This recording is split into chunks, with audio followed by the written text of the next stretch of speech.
Man JSO says was beaten to death last week was discovered with a note on his chest. It stated, quote, "Pedo touches children," and the woman they say killed him is now charged with murder. The man was discovered at the Cross Creek apartment complex off Manitowoc Avenue. Action Jack's Madison Foglio is live downtown. Madison, that message on the victim's chest could be a central part of this murder case. JO says that Wadetta Woodley, the man found beaten to death on July 2nd, had those words, "Pedo touches children," written in a note left on his chest.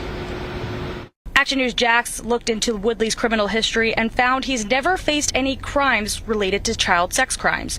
We first brought you the news that a man had JSO says was been beaten to death at the Cross Creek apartment complex on July 2nd following a dispute the morning it happened. Later that day, 21-year-old Jornee McGrew was arrested for second-degree murder and tampering with evidence. You could see her smiling in her mugshot. Her arrest report, which was made public on Monday, states that when officers arrived at Cross Creek Apartments at 3:48 in the morning, they found the victim with blunt force trauma to the head and face lying in front of apartment 207. The report also states that the victim was found laying in a large pool of blood and a metal hammer was collected from the bathroom sink.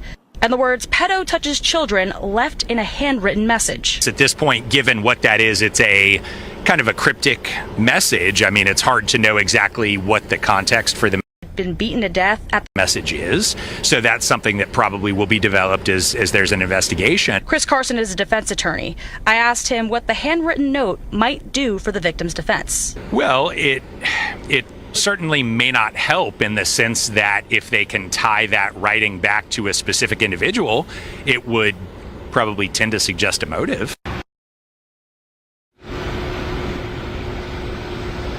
McGrew is set to be arraigned on July 24th.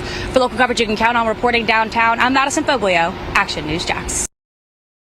That's something that probably will be developed as there's an investigation. Chris Carson is a defense attorney.